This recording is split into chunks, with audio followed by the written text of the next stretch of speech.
Good afternoon, everybody. Good afternoon. How are you? Good to see all of you. What we've witnessed President Trump accomplish over the last few days has been nothing short of remarkable. We are now 3.5 years into the war between Russia and Ukraine, a brutal conflict that has claimed hundreds of thousands of Russian and Ukrainian lives and cost trillions of dollars. The weakness and incompetence of Joe Biden foolishly allowed the killing to start in the first place. Until President Trump returned to office in January, the bloody and broken Biden status quo was to endlessly force American taxpayers to fund Ukraine no matter the cost, no matter how long it takes, and no matter how many lives were lost. There is no denying that Biden's America Last foreign policy moved the world further away from peace. President Trump rejected that failed approach and instead, over the last 7 months, has relentlessly pursued peace throughout his second term.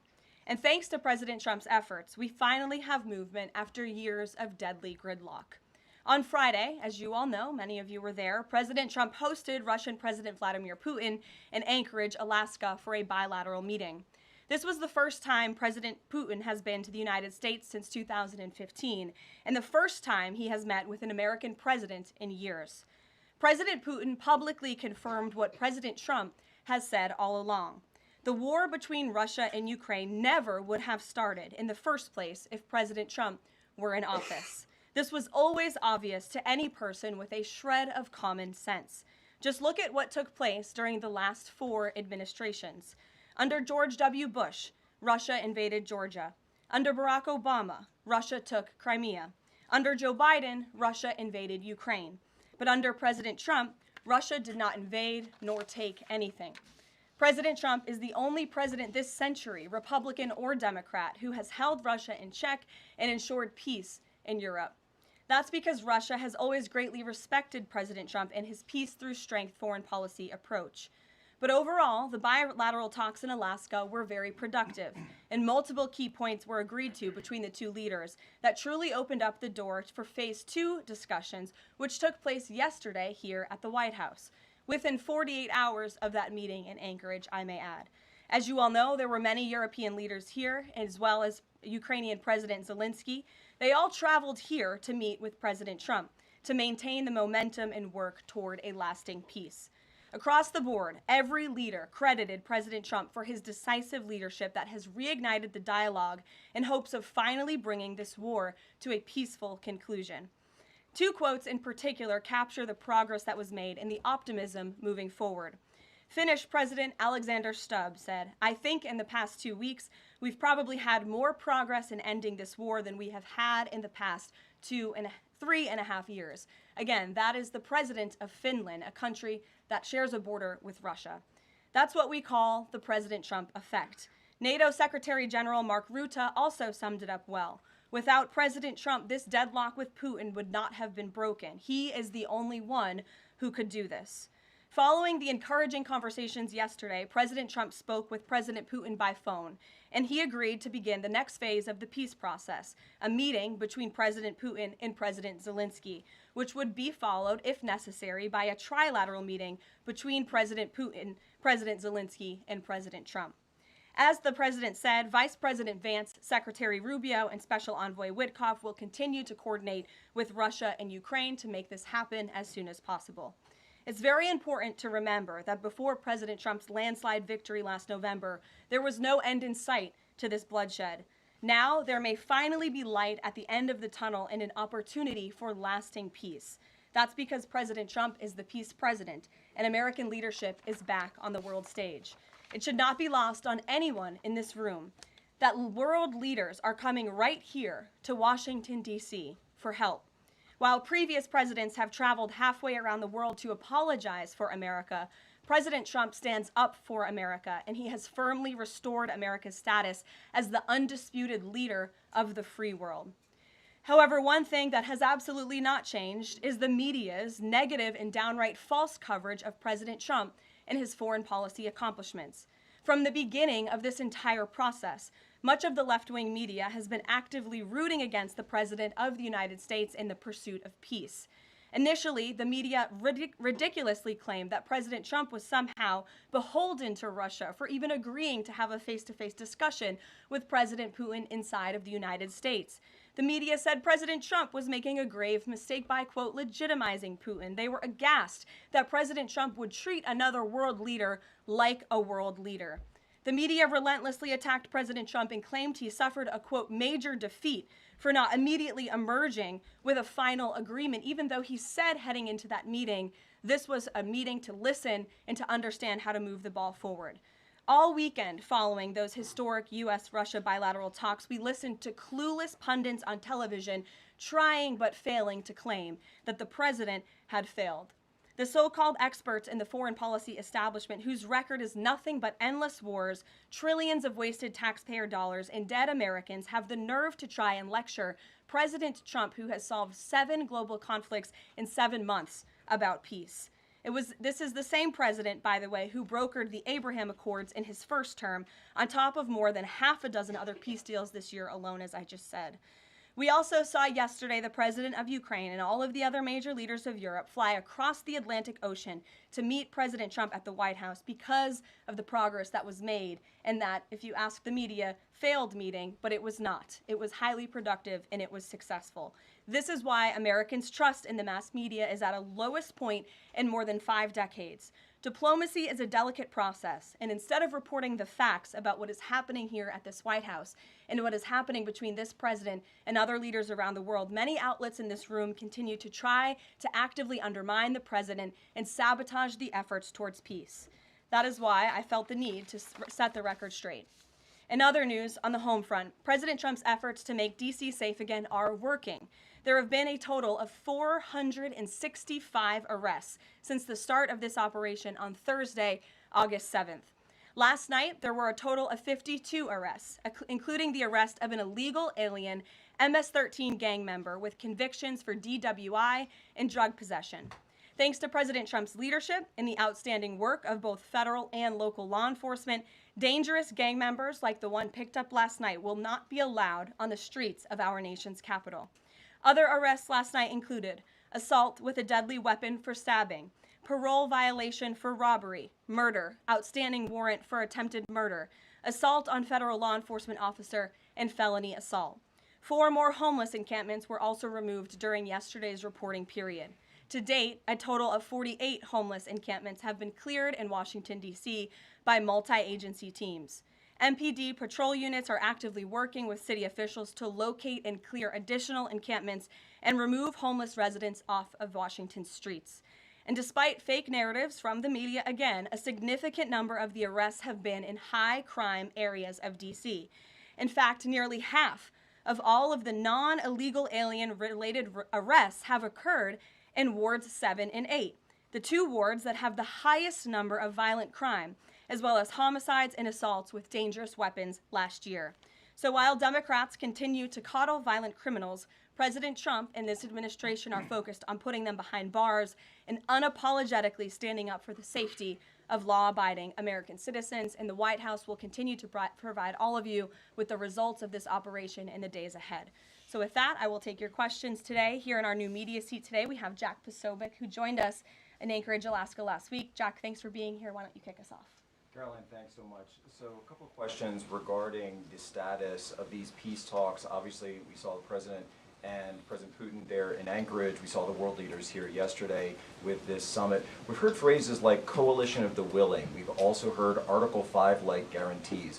When it comes to the security guarantees, what is the current status of that? I know the President earlier today mentioned boots on the ground would be UK, France, Germany possibly, but unequivocally said no U.S. troops on the ground, but U.S. coordination. Can you elaborate on that, and what would the red lines be? Sure. Well, you got to the heart of what I was going to say to all of you today on security guarantees, which is the President has definitively stated U.S. boots will not be on the ground in Ukraine, but we can certainly help in the coordination and perhaps provide other means of security guarantees to our European allies. The President understands security guarantees are crucially important to ensure a lasting peace, and he has directed his national security team to coordinate with our friends in Europe and also to continue to cooperate and discuss these matters with Ukraine and Russia as well.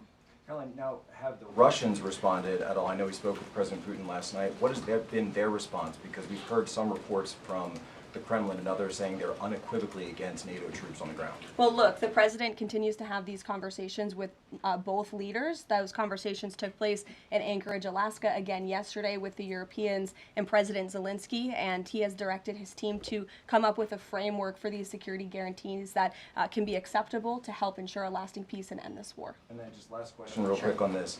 Regarding some of the funding, we're hearing questions about another round of weapon sales or possibly a round of U.S. purchases of Ukrainian drones. Will that money be funded by the U.S. taxpayers? Are we finally going to see an end to the U.S. taxpayer-funded, seemingly endless mandate for these foreign wars? Well, the President is very sensitive to the needs of the American taxpayer, and immediately upon entering office back in January, he made it very clear that we're not going to continue writing blank checks to fund a war very far away, which is why he came up with the very creative solution to have NATO purchase American weaponry because it is the best in the world, and then to backfill the needs of the Ukrainian army and the Ukrainian people and their military. So that's the solution the President has came up with. We'll continue to see that forward. As for any additional sales, I'll have to defer you to the Department of Defense. Thanks, Jack. Kelly. What has President Trump learned that tells him that Vladimir Putin would be willing to make a deal for him, for President Trump? Well, the President has learned a lot, which is part of the reason he opened up this dialogue. The previous administration, who oversaw the beginning of this war, refused to talk. And President Trump has always said, in order to learn, in order to move the ball forward with diplomacy and towards peace, you have to have open dialogue. And so that's why the President has had several conversations by phone and, of course, an in-person meeting last Friday with President Putin. He also has talked to President Zelensky dozens of times, had him here at the White House yesterday, and he's understanding what both sides want, what both sides are going to have to give up. And he has always said, in order to get a good deal, both sides are going to have to walk away a little bit unhappy. So he continues to learn a lot throughout these conversations, which is why we've seen progress from both sides. And I would also just add, when it comes to learning and moving the ball forward, look at how both Russia and Ukraine have actually talked directly for the first time in many years, thanks to the efforts of this president and this administration. Specifically for President Trump, though, what do you think Putin's motivation is to try to do something for President Trump, as opposed to just resolving the conflict? I think, as I just spoke to in my opening remarks, Kelly, Russia and all countries around this world actually respect the United States again. And the president is using the might of American strength to demand that respect from our allies, our friends, our adversaries all around the world. And we've seen that not just lead to progress with Russia and Ukraine, but also we've seen it in the closing of 7 global conflicts around the world as well. We've seen it with the release of hostages in Gaza. You've seen it with the end of the conflict between India and Pakistan, which could have resulted in a nuclear war if we had not had a president who believed in the strength and the leverage that comes with the job of being the president of the United States of America. Rachel. Thanks, Caroline. Heading into Alaska, a lot of the focus in the talk was on this trilateral meeting between these 3 leaders. Can you explain how this went from a trilateral meeting involving President Trump to now the focus being on this bilateral meeting without the president first? Well, look, the president has spoken to both leaders about this, and both leaders have expressed a willingness to sit down with each other. And so our national security team will help both countries do that. Ultimately, the president has always said that there are areas of disagreement in this war that will have to be discussed and decided upon by these 2 countries. And so he wants these 2 countries to engage in direct diplomacy. He's said that from the very beginning, which is why he's agreeable to the idea of having President Zelensky and President Putin get together. And I understand accommodations for that meeting are underway. As soon as we hear more details, we'll be sure to let all of you know. And just a quick follow-up. We know as of right now there is no ceasefire in place. We've seen Russia continue its attacks on Ukraine. What indications is the president getting from Putin that he wants to have this meeting with Zelensky soon? Because he spoke to him directly yesterday. And he expressed that Haley, sooner rather than later. He spoke to that directly yesterday, and the president put that in his statement that he gave to all of you, the news media, knowing you'd be asking following that conversation in the effort of transparency. Haley. Hey, thanks, Caroline. You made clear no U.S. boots on the ground. Is the president considering U.S. boots in the air as a form of a security guarantee? Look, that was something the president mentioned on his interview this morning. It is an option and a possibility. I won't certainly rule out anything as far as military options that the president has at his disposal. I'll let him do that. I can tell you he's definitively ruled out boots on the ground. Sure. Thanks, Caroline. Just about the possible venue for the talks, can you confirm that Putin suggested Moscow as a venue for the bilateral talks? And if so, doesn't that indicate that Putin is perhaps not serious about this, that he's suggesting a venue that there's no way that Zelensky is going to go to? Look, I'm not going to litigate the private conversations between the president and President Putin, aside from what the president himself has already spoken on. But I can tell you there are many options that are being discussed by our national security team right now with both parties. Can you give us an indication of where? I just told you we'll provide you details as soon as we can. Thank you for trying, though. Libby. Thank you, Caroline. I wanted to ask about the National Guard troops. How is the White House coordinating with how they're being placed in D.C., what areas? And then also, how long should people here in the district anticipate the National Guard to be on the ground patrolling the streets? I don't have a timeline for you, Libby, but we will keep you posted on that. I think the president, as you know, and this administration, he came to this briefing room with members of his cabinet to lay out the rationale and the reasoning for federalizing the National Guard here in Washington, D.C., and for our work with the Metropolitan Police Department to make our district safer. We've seen violent crime has taken the lives of far too many residents here in our nation's capital, and the president wants to make it safe again.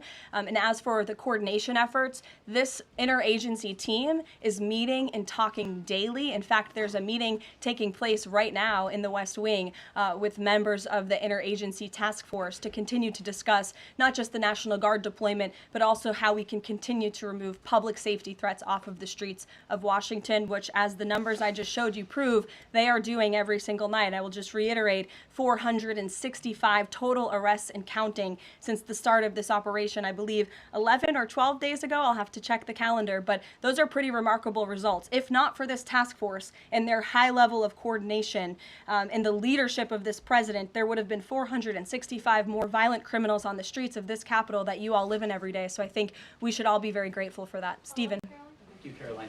3 questions about the D.C. crackdown. Sure. First, I was wondering if you could clarify something President Trump said. He mentioned getting rid of the slums where criminals live. Was he talking about tents or permanent residential buildings? And then the mayor has expressed an interest in clarifying how much of a focus illegal immigration enforcement is as part of this crackdown. Can you say anything about that? Sure. And third, any preview on the beautification? Three questions. I'll try to answer all three of them pointedly for you. First, when it comes to what you said and the president said, the slums of Washington, D.C., he's referring to the most dangerous communities, neighborhoods, and streets in this city where, unfortunately, violence has ravaged these communities and taken the lives of, again, far too many law-abiding D.C. residents. We know on July 5th of this year, just more than a month ago, a 3-year-old beautiful young girl was shot and killed in her car with her family in one of these communities, which is why there has been a surge, despite what many of you have been falsely reporting. And I believe it was the Washington Post who put out a map claiming it to be fact-based when it was just based on, I don't know, accounts that they've heard on the street, not actual statistics and data. So we went and reconfigured the numbers, and as I said, nearly half of all the non-illegal alien-related arrests have occurred in wards 7 and 8 in the District of Columbia, where we know, excuse me, there's the highest rate of crime. So we'll continue to do that. And what was your second question, Stephen? Legal immigration, how much of a focus that is? Yeah, look, I mean, the focus is to make D.C. safe and beautiful and to remove public safety threats and violent criminals from our streets.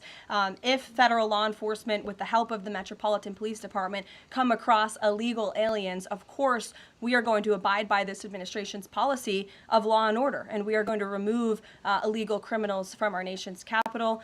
They will be detained and deported, just like they are in every other community across the country. Kristen. First question is, whose idea was it to change the next steps from a trilateral to a bilateral meeting? It was an idea that evolved in the course of the president's conversations with both President Putin, President Zelensky, and the European leaders yesterday. And as you saw, Kristen, with all of those European leaders leaving the White House, including the NATO Secretary General, they all agreed that this is a great first step. And it's a good thing that these two leaders are going to be sitting down together, and the president expects that to happen. And how long is Trump willing to wait and operate in good faith for Putin to actually arrange a meeting before he intervenes? Look, the president has put tremendous public pressure to bring this war to a close. He's taken actions, as you've seen, sanctions on India and other actions as well.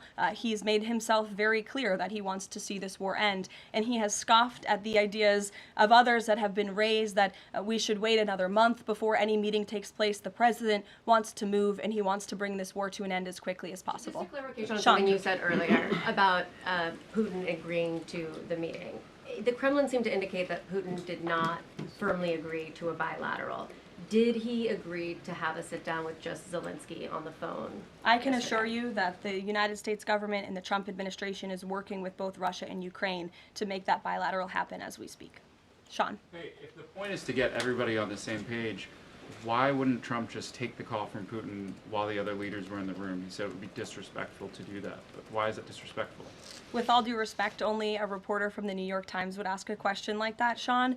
The president met with all of these European leaders at the White House 48 hours after sitting down with President Putin on American soil. In fact, there was so much progress in the readout that was given to these European leaders immediately following his meeting with President Putin that every single one of them got on a plane 48 hours later and flew to the United States of America. And if I could just read for all of you some of the statements from those European leaders yesterday, you had President Zelensky himself saying it was a very good conversation. It was really good. We spoke about very sensitive points.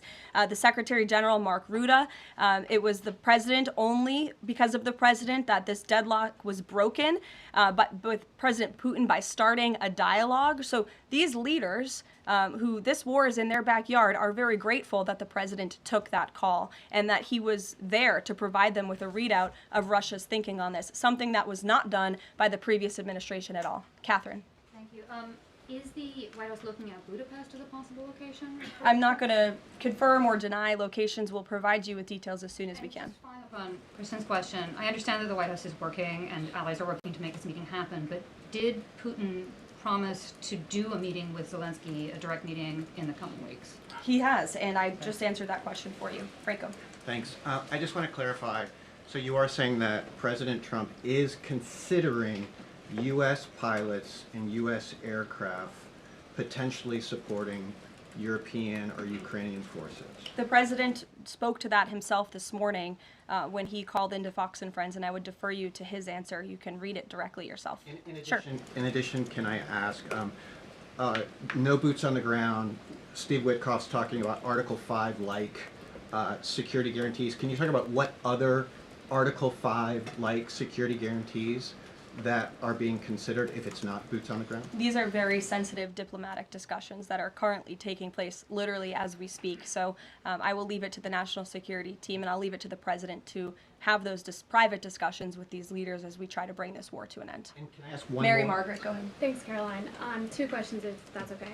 So on these meetings, I know you said that the trilateral will take place if necessary. Do you think that we might not need the trilateral and that Zelensky and Putin might come to this conclusion on their own? And then as a follow-up, I know the president said on Fox News this morning that he's partially seeking peace in order to get to heaven. Was he joking, or is there spiritual motivation behind his peace deals here? I think the president was serious. I think the president wants to get to heaven, as I hope we all do in this room as well. Annie. Thanks, Caroline.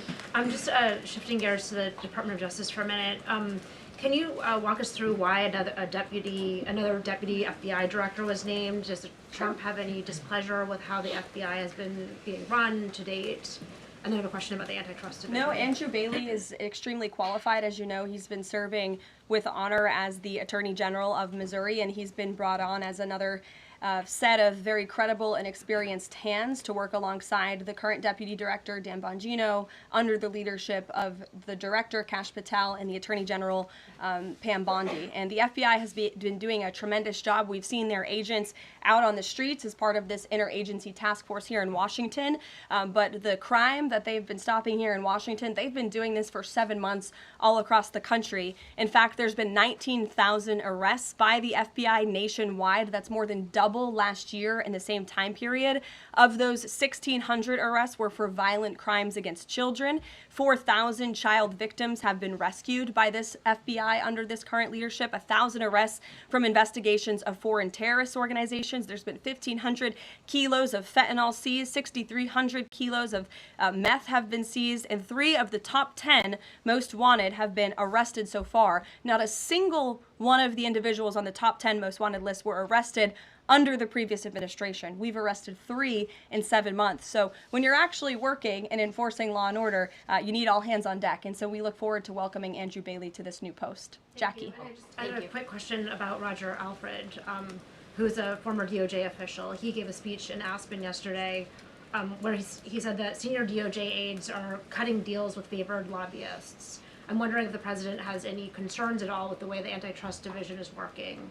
I have no idea who that individual is. I don't know why he made those comments. I don't know what basis he's making those comments on. My instinct tells me it's not true, but we will definitely look into them and I'll get you a response. Thank you, Caroline. Jackie. Thanks, Caroline. Since the president often says that this war would not have started if he were in office, True. and Putin. Do you accept that as truth? The Probably. European leaders do. Well, And but President the- Putin himself said that, by He the way. did say that. The question I have, though, is what is the president going to do to ensure that these security guarantees last beyond him into the time when he is no longer president? And does that have to involve Congress at all? Well, he understands the need for that, which he spoke to yesterday. And what's he going to do? It's why he's engaging in so many talks and so many conversations with both sides of this war with our European allies. It's why on the way home from Anchorage, Alaska, very late at night, when I know many of you on the press plane were sleeping and many staff were sleeping, the president himself was still awake at 2 o'clock in the morning talking to European leaders and NATO about how we can ensure a lasting peace and bring this conflict to an end. He has expended an incredible amount of time, energy, and effort into bringing this war to an end, and he remains determined to do that. Also, can Go I ask ahead. you about Go ahead. Thank you, Caroline. DC crime? Sure, Jake, and then to your right. All right. Thank you, Caroline. Which of the half dozen peace deals that the president's pulled off would you say he's the most proud of? And then I have another question. That's a good question, Jake. I'll leave that to the president to answer. I think he's proud of all of the peace deals that he's been able to achieve. You saw the president of Armenia and the head of Azerbaijan both at the White House just a couple of weeks ago. The president, I know, very much enjoyed spending time with them and helping to bring that conflict to an end.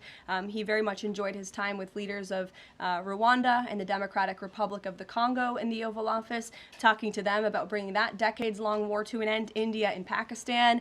He used trade in a very powerful way as leverage to bring that conflict to an end. So I know he's very proud of all of these achievements, and I know he's very honored to serve as the President of the United States and to restore peace around this world. Go ahead. So you mentioned Armenia and Azerbaijan. That's a conflict that, I spent time in the Southern Caucasus covering that. And, a conflict of over 30 years, and he resolved it in just a couple of months. Are there other conflicts that the president's working on right now that are off the radar screen that we should be tracking? In fact, there are many. The State Department is always working around the clock under the leadership of Secretary Rubio and keeping the president apprised of conflicts that are bubbling up all over the world. But of course, as you all know, as we've talked a lot about in this briefing, he's spending a lot of time right now on ending this war in Russia, Ukraine, and of course the conflict in Israel and Gaza, which he wants to see come to a close as well. Sure, go ahead. So the president says that he's starting a movement to eliminate mail-in voting, but states administer elections, not federal authorities. So can you provide any more details about how the White House plans to eliminate that? The White House continues to work on this, and when Congress comes back to Washington, I'm sure there will be many discussions with our friends on Capitol Hill and also our friends in state legislatures across the country to ensure that we're protecting the integrity of the vote for the American people. And I think Republicans generally, and the president generally, wants to make it easier for Americans to vote and harder for people to cheat in our elections. And it's quite mind-boggling that the Democrat Party could stand in opposition to common sense. He wants to ensure election integrity. There were great efforts that were made in 2024. I won't get ahead of myself for Hatch Act reasons to get ahead for the next election, but I can assure you this is a priority for the president. Go ahead. If I could just follow up on your comments about Gaza. Sure. There was a ceasefire proposal put forward by both Qatar and Egypt. Hamas accepted it on Monday. Israel has yet to officially weigh in. I'm wondering if the U.S. was at all involved in it, if it's supportive of it, and whether or not the president believes Israel should accept it. I don't think it's a coincidence that Hamas accepted this proposal after the President of the United States posted a very strong statement about this conflict on Truth Social yesterday.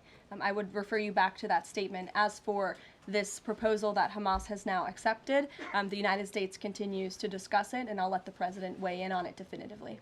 You're welcome. Sure. Caroline, can you describe the president's perspective on taking a stake in Intel in exchange for federal grants? And is this are we expecting to see the White House make similar arrangements with other semiconductor companies and manufacturing companies? Well, the president, he's been very clear about the need to reshore manufacturing that's critical to our national and economic security. That is especially in regards to chips and semiconductors, which is why the president has initiated the Commerce Department to conduct a study on semiconductors, a Section 232 investigation, so we can ultimately implement tariffs. And it's why our export license requirements remain in place as well. As for this 10% government stake deal, the Department of Commerce continues to work on it. I know Secretary Lutnick is working on it and ironing out the details, but the president wants to put America's needs first, both from a national security and economic perspective. And it's a creative idea that has never been done before to ensure that we're both reshoring these critical supply chains while also gaining something of it for the American taxpayer. You're welcome. Emily. Thanks, Caroline. I wanted to ask about the 3 U.S. warships that are being sent to Venezuela, and there's 4,000 Marines on board. Are you looking at possibility of boots on the ground there? What I will say with respect to Venezuela, President Trump has been very clear and consistent. He's prepared to use every element of American power to stop drugs from flooding into our country and to bring those responsible to justice. The Maduro regime is not the legitimate government of Venezuela. It is a narco-terror cartel. In Maduro, it is the view of this administration, is not a legitimate president. He is a fugitive head of this cartel who has been indicted in the United States for trafficking drugs into the country. And with that, I will leave you all, and we will see you later, if not tomorrow. And I look forward to taking more of your questions. Thank you. Thanks, Caroline. Thank you.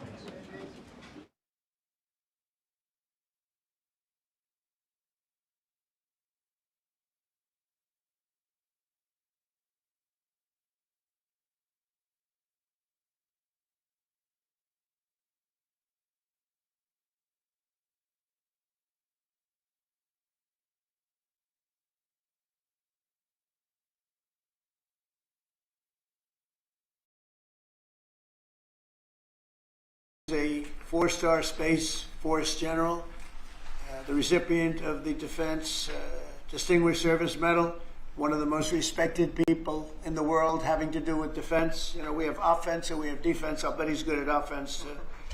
And he has an unmatched background in missile warning technology and defense procurement.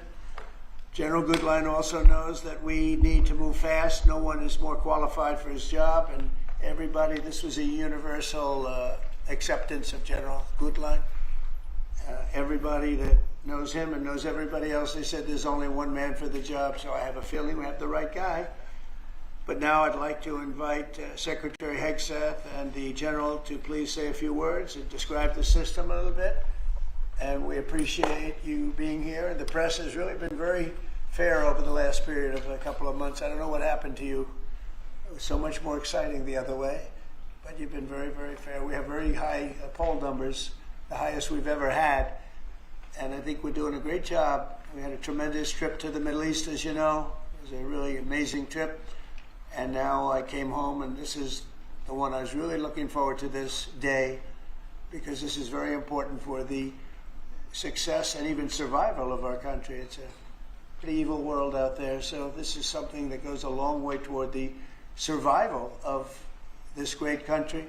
And as I said, we'll be discussing Canada. They want to hook in and they want to see if they can be a part of it. That sort of makes sense. I guess that's what I was talking about from day one. You know, it just automatically makes sense, and it won't be very difficult to do, but they'll pay their fair share. Thank you very much, everybody. And Pete, go ahead. Well, Mr. President, add this to the long and growing list of promises made and promises kept. Ultimately, this right here, the Golden Dome for America, is a game changer.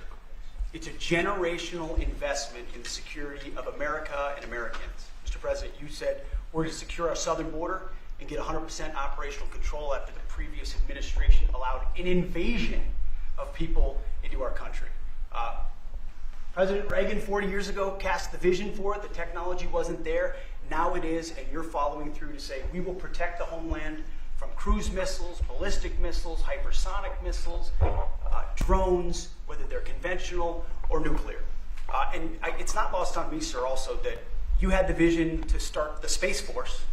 And here we are, when the others said we didn't need it, here we are in the Oval Office with one of the leaders of the Space Force in General Goodline, leading the charge on putting in place a game-changing Golden Dome for America. So, sir, it's an honor to be a part of this bold initiative. We're going to get to work on it. We have been since you signed that executive order on January 27th. We've been fast forward on this. We're here on this day, and this is just one stop in delivering this defense of the homeland, which is something you've charged us with doing, and we'll keep going until it is complete, sir. Thank you, Pete. Pete's doing a great job, by the way. Thank you very much. General, please. Mr. President, today is a great day for the nation as we double down on protection of the homeland. As you're aware, our adversaries have become very capable and very intent on holding the homeland at risk. While we have been focused on keeping the peace overseas, our adversaries have been quickly modernizing their nuclear forces, building out ballistic missiles capable of hosting multiple warheads, building out hypersonic missiles capable of attacking the United States within an hour and traveling at 6,000 miles an hour, building cruise missiles that can navigate around our radar and our defenses, and building submarines that can sneak up on our shores, and worse yet, building space weapons. It is time that we change that equation and start doubling down on the protection of the homeland. Golden Dome is a bold and aggressive approach to hurry up and protect the homeland from our adversaries. We owe it to our children and our children's children to protect them and afford them a quality of life that we have all grown up enjoying. Golden Dome will afford that. I greatly appreciate your trust in me and your nomination in me and your trust in the team to deliver this. It is a great day for America. And also, very importantly, we're the only ones that have this, we call it super technology. Nobody else has it. And nobody else has really near what we have. So this is a very exciting project. This is something that will, the general said close to 100% protection, so that's something we need. I think it's and everything's going to be made in the USA, by the way, very importantly. So it's something that I've been looking forward to for a long time. And I just noticed you two, Jim, you're standing there, and behind you is a very important document, Declaration of Independence. And that was in the vault for many decades right under this area. They have vaults with pictures on top. You have Abraham Lincoln. You see that was the original Abraham Lincoln, the original Washington. And does everybody know who the middle was? General Grant. And so it's very exciting. You look over here, and above Ronald Reagan, you have Thomas Jefferson. That's Monroe from the Monroe document. And you know who that is, right? Andrew Jackson.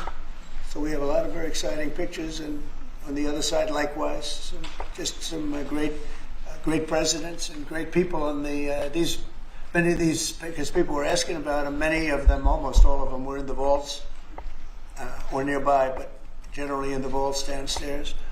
Well, we have some great. So it's very exciting, and the place has become a little different than you first saw it, Jim, right? Yes, much It's better. a little bit different, and slightly better. But to think we had them, and some were in the vaults for over